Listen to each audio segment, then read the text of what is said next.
அறுவடை காலம்.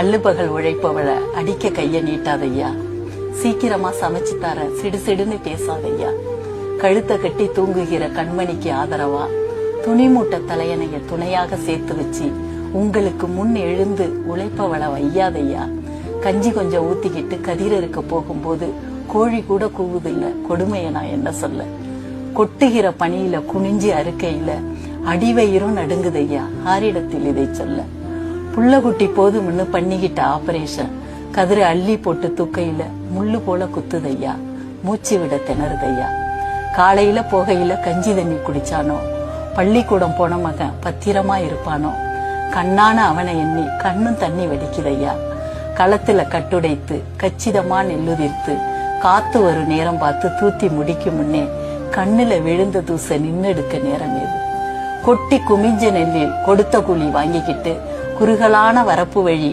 கூலி நெல்ல தூக்கிக்கிட்டு எட்டி அடி வச்சும் 8 மணி ஆச்சுதையா, பச்சை விறகு 10 நேரம் ஆகுதையா, கண்ணு கலங்குதையா, கை நீட்ட நியாயம் உண்டா, உழைச்சதால உனக்கு மட்டும் உடம்பு வலி தாங்களேன்னு ஊத்திக்கிட்டு சாராயத்தை அள்ளுபகல் உழைப்பவள அடிக்க கைய நீட்டாதையா, சீக்கிரமா சமைச்சு தரேன் சிடுசிடுன்னு பேசாதையா அப்படின்னு இருக்கும் அந்த கவிதை.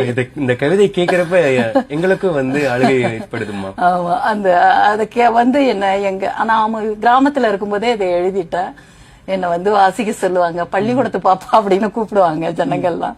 நீங்க இந்த கவிதையை சொல்லுங்க பாப்பா, எப்படிமா இப்படி எழுதுனீங்க அப்படிலாம் கேட்பாங்க. இது ஏதோ கற்பனையோ பொய்யோ இல்ல, அவங்க சொல்ற விஷயங்கள் நான் பார்த்த விஷயங்கள் அப்படிதான். அதனாலதான் அப்பதான் நான் கண்டுபிடிச்சேன் கவிதைக்கு மெய்தான் அழகு,